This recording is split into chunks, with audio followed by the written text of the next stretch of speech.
Okay, so I have the honor to welcome my two angels, my supporters, Dominika Plisiecka and Małgorzata Cynker, who supported me in the creation of the Łódź School of Gestalt. Gosia Małgorzata is our trainer on our team, and she teaches. Dominika also teaches at the school in Łódź, and we create this place together. Girls, you are very near and dear to me, and so I'm smiling at you. Welcome. I'm glad to have you with us. And well, before I give the floor to you, I'll just say that Gosia and Dominika have really influenced the way our institute works and what it looks like. So I'm happy that you accepted the invitation and you're here. How are you? How are you doing? Well, I think we were excited and slightly stressed out. Um, I'm, I'm, I'm actually saying we just talked about this a while ago. 10 minutes ago, we were really relaxed and happy, but now there's some stage fright, but it will really mobilize us. Good then. Okay, let's give the floor to you, girls. Okay, hello, I'm Dominika, and I'm Małgosia. I was thinking in the context of what you said, Karina, about us, that is also important, the kind of perspective we have, our point of view on migration. And I wanted to say that, yes, we do teach future therapists, and this role of the therapist for us is hugely important for our presentation today. And it really draws our attention, this part of the conference title about routine in life, because we will talk about loss, loss which accompanies every migration experience. And we look at this loss, is it something which roots one in life in a very stable manner? And we have this conviction that every migration starts from loss. First, you have to leave something behind. You have to abandon something, bid farewell to something, and then embark on a journey whose result is routine.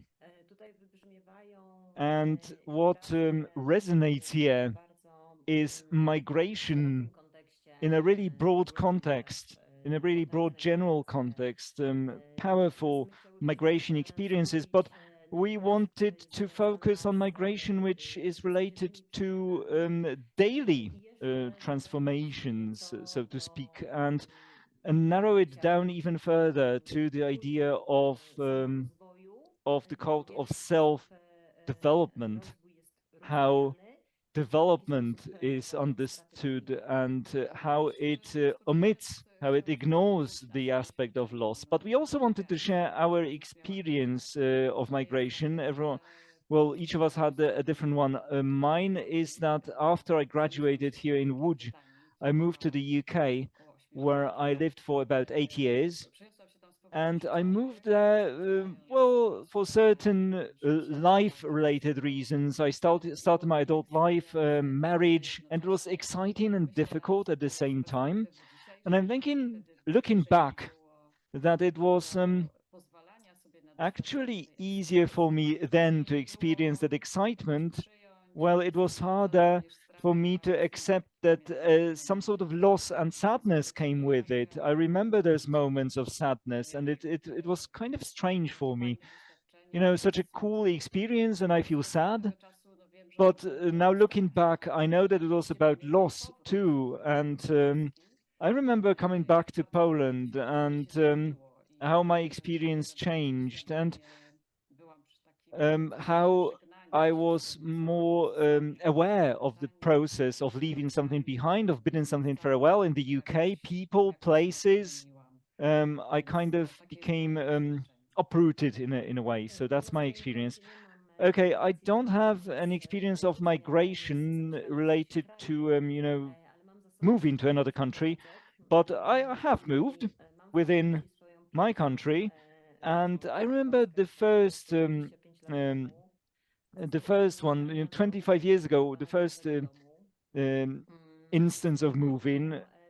from a flat to a house, and I remember I was unaware of what loss meant back then. I experienced it as a sort of um, thing that made me slightly nervous, but I focus more on the excitement of change, but I wouldn't allow any sort of feeling of loss. I didn't even realize that loss was involved in that experience.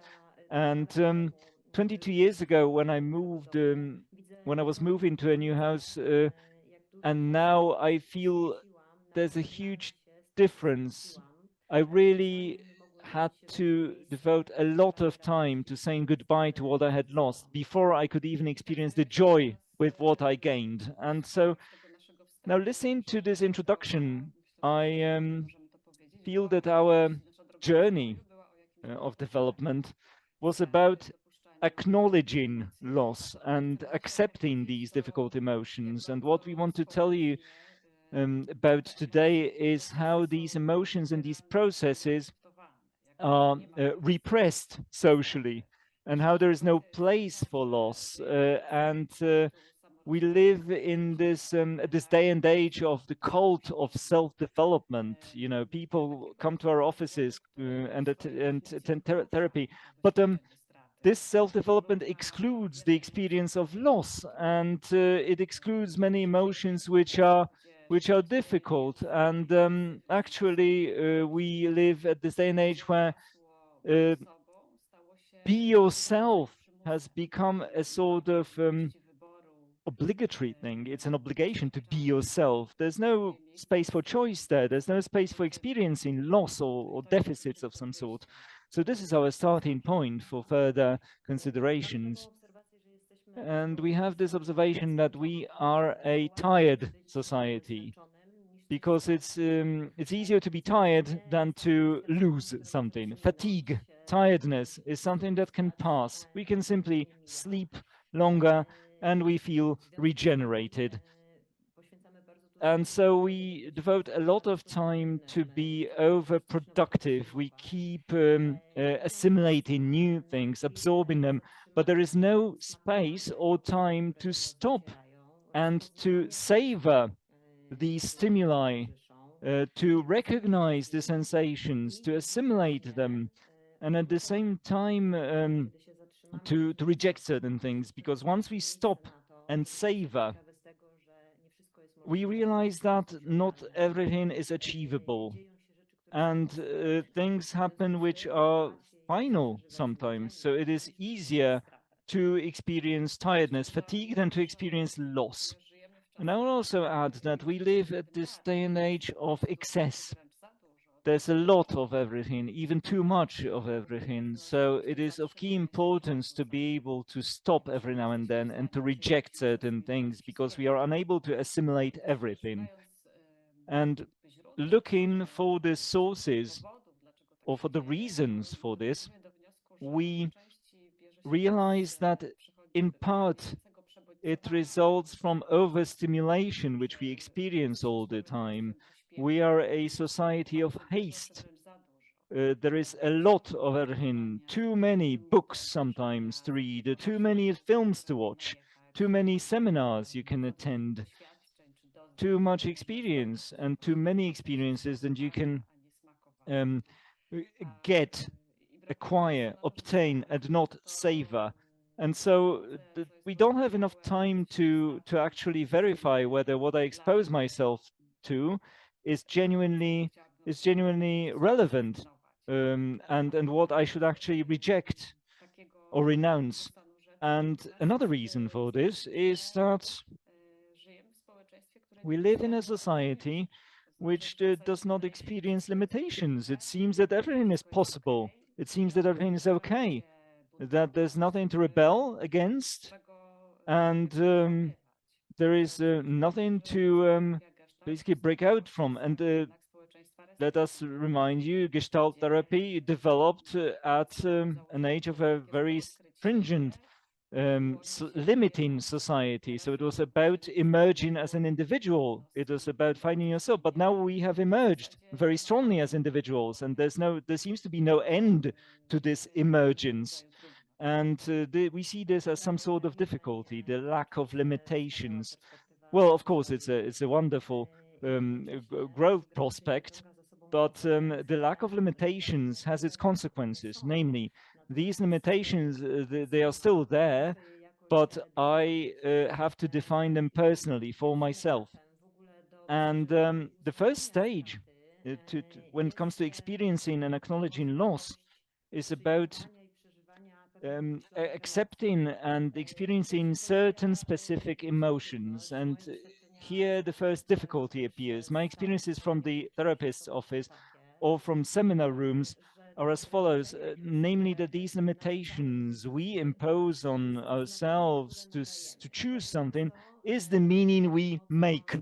And we often give this negative or positive meaning to emotions. There's a certain pool of negative emotions, namely those one is not supposed to experience, that humans are not supposed to experience if they invest in personal development.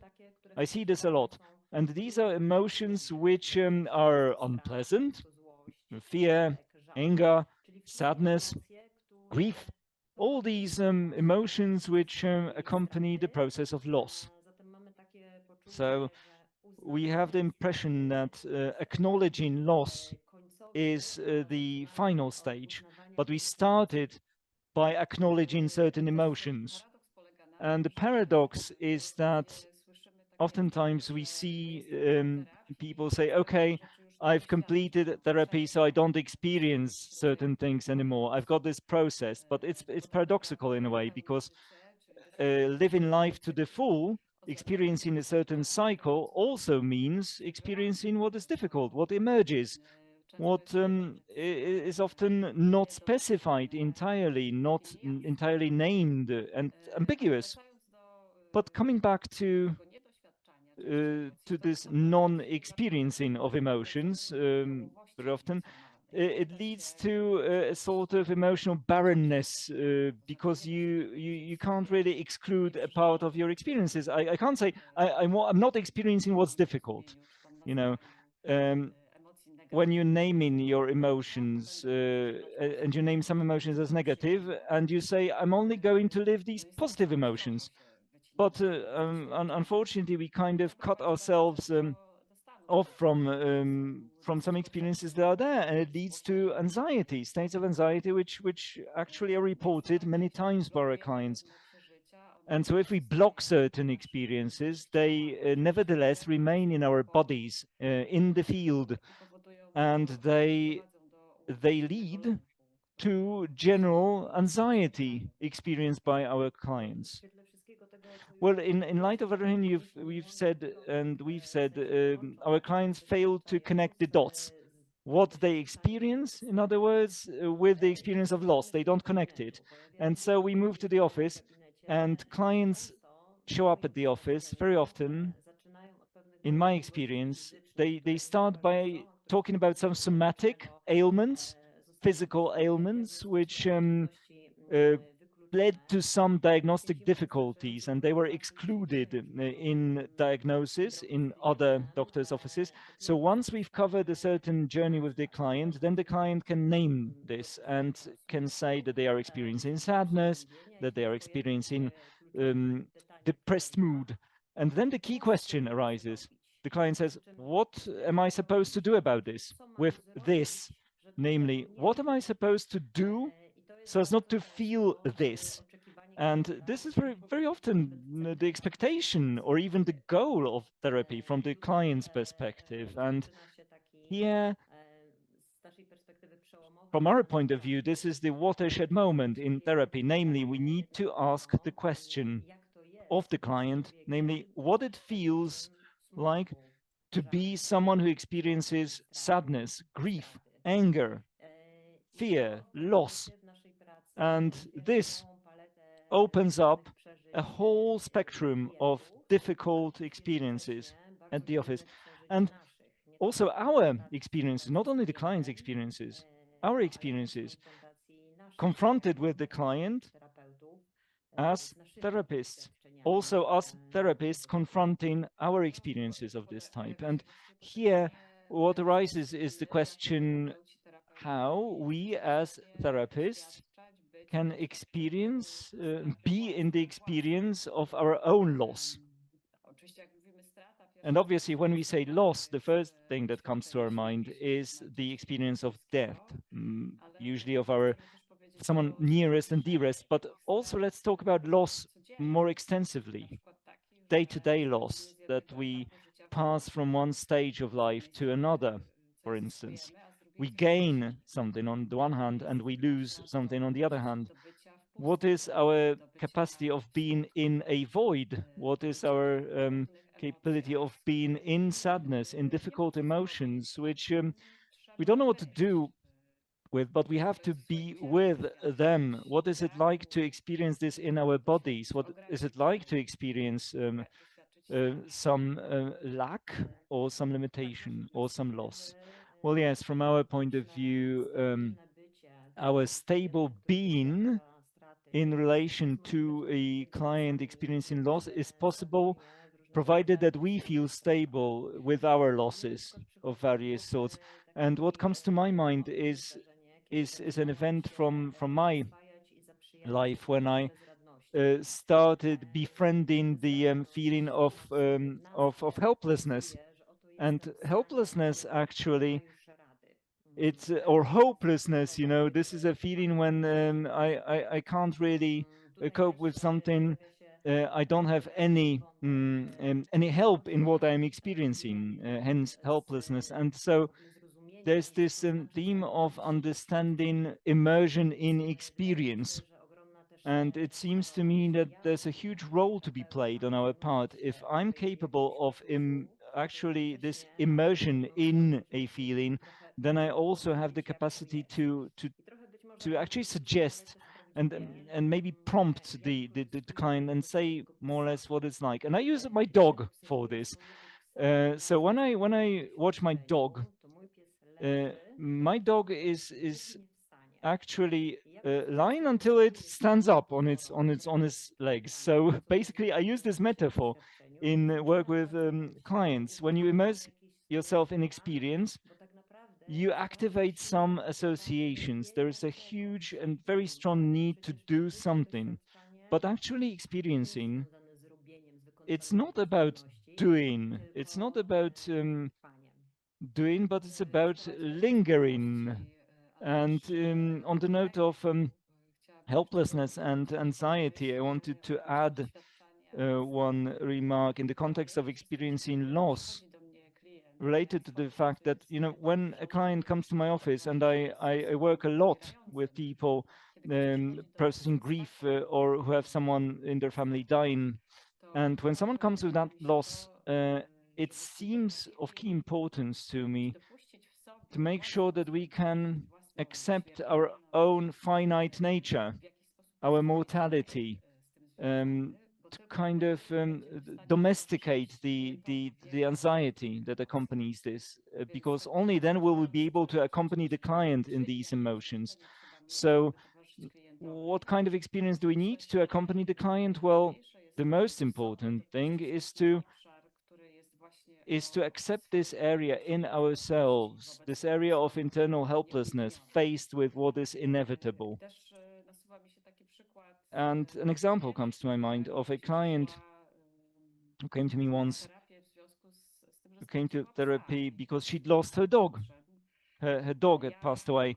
And as a human being, I like animals, but I hadn't had a close relationship with an animal like that in my life. So it wasn't an experience I shared with that client. But at the same time, that experience of loss as such, of various losses I had experienced and which I have experienced in my life, it helps me to meet this person within this basic theme. It doesn't have to be that specific loss, but that very profound experience of pain, which is universal, in my opinion. That's how I see it. Universal for us as people. We all share it.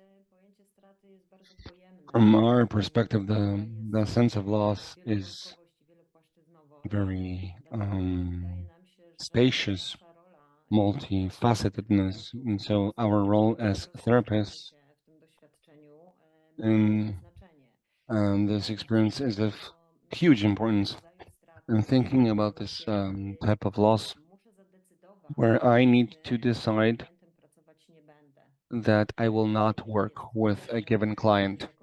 And that is also related to some sort of loss, because I'm thinking that I'm saying farewell to some image of myself, of a person that has to cope with a given difficulty of a client. But that is very developmental to me, where I come to terms with the fact that I can't, and I don't want to work with all clients. And I am aware of that on the one hand, and I am in agreement with that. On the other hand, I feel this is also related to difficult emotions of me being limited somewhat. So that is yet another layer that comes to mind that has been close to my heart recently, related to transgenerational inheritance. We have ancestors in our stories going which that who had gone through very painful experiences like from war, and we carry those. We experience those. The more we know about these stories about ourselves, the more our field expands for supporting our clients in these respects. One more thread comes to mind in terms of loss for therapists, where uh, therapy has its limitations.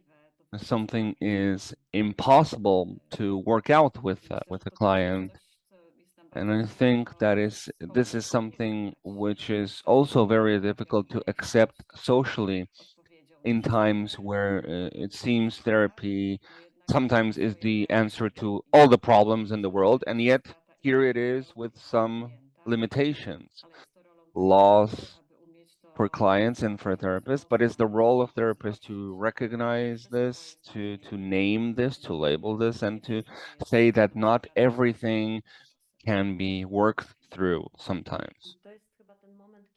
And I think this is the moment where it may happen that this is the first experience of the client who, in the therapeutic process, coming with a very clear expectation of solutions and direction or advice of unlimited nature, and that clashes with some restriction, some limitation.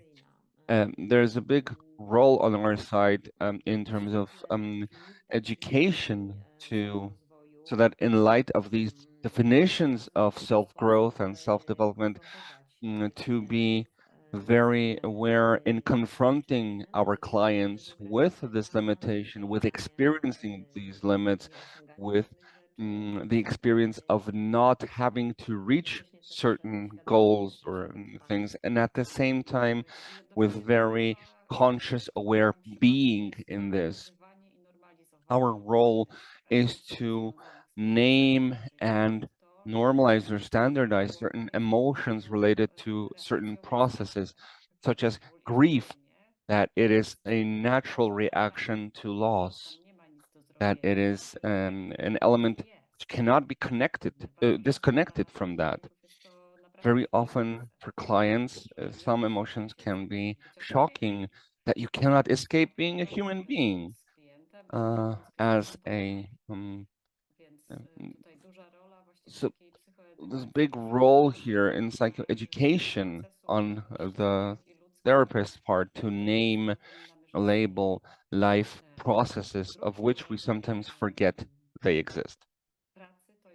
The the other type of work is to pace the decrease the tempo of work, the pace of work. Sometimes it is about decreasing that pace, about not taking action immediately. We can name this, we can model this by through our being. So then the field invites a different place of experiencing. A certain void appears, a certain space appears, but that field, a therapeutic relation, is created by our life experience. And I often ask myself, how do I live? What type of human am I? Do I jump from work to work, from event to event? Do I give myself space to experience the cycle of life? Like such that during winter, I don't want to work that much. I have less energy. In the summer, I want more. That is for me, that is accepting the natural cycle in which we all are. And again, I want to revisit the issue of how much self growth, self work is needed to measure up against certain experiences. There's one more thing that comes to mind when I talk about loss and social rituals. Clients, when they come to the office, often are not supported in their communities, are not supported in like clear rituals related to closure. I remember when I was a child, after the loss of a close one, after a funeral, it was traditional to meet them at a wake, at a traditional meeting of the nearest, closest family, a very important meeting because that was the opportunity to meet among people who don't meet on a daily basis. And that um, was not, this is the opportunity to talk, to share stories about the person who died. But what seems equally important to me today is that it was a meeting towards life because it had this energy of meeting between close people who are somewhat connected. Today, this is something I don't experience, these types of meetings, these wakes, that's something that I don't experience. And that is an example of a ritual that clients cannot be supported by today. So therapy becomes a sort of ritual during which they can say goodbye to their loved ones or some important part of themselves. When you gave this example, I thought about a quite contrary situation, such as meetings mm, in celebration of life. Jak to like stag parties or hen parties, which is a celebration of life and also a closure of a previous stage of life. And here, the role of therapy that I see is in restoring certain processes in which you have this direction orientation towards life, but also towards saying goodbye to something that we're finishing, to certain stages of life that we're finishing. When I am listening to this, I think that clients are very lonely in this experience of loss, whether bigger or smaller. And something that comes to me related to like ultimate loss, one of my clients, a young person, lost her husband in a car accident, and she was widowed with three kids, and the whole of sort of surroundings when while supporting her, they kept repeating, "You have someone to live for." But when she came to me, uh, it certainly turned out that I was the first person who got into this feeling of sadness with her. She felt a lot of guilt because of experiencing that sadness, because everyone kept repeating to her that she has someone to live for. And that was the type of energy she had to, and she was facing with. At the same time, in her community, in her surroundings, she did not have the support needed to experience her grief. So the theme of rituals is very important in the office. Okay, coming to a close slowly. What we are talking about here is about this piece of life that is about loss, place in the cycle of experience where you have void, where something finishes and well, something else has not started yet, and about the huge role of therapists in finding a place in this void, in this loss, and embracing it as an inevitable part of life. I think our Gestalt mm, nature gives the opportunity to redefine certain definitions or labels of self-development and to show our clients that this stability in development, in growth, and in enrooting in life with conscious experiencing of loss is inevitably linked. So I think that is it on our part. Thank you very much for the opportunity to be with you, and we're glad that you found a place for a topic like this one. It is very close to us, and we're happy that we could share our thoughts and reflections on this. Thank you for the opportunity to be among such a renowned group of panelists. Allow me to read the information from the chat. Luisa, thank you, Małgorzata and Dominika for okay, for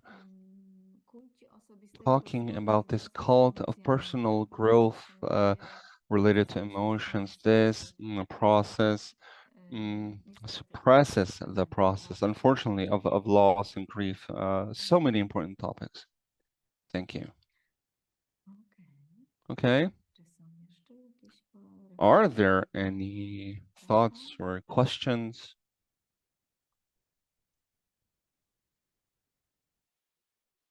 Just to share from my perspective that I moved out of the house I'd lived in for 21 years last weekend, and I did it at the same time as delivering a 2-day workshop, and I gave myself so little time. So I feel very implicated in the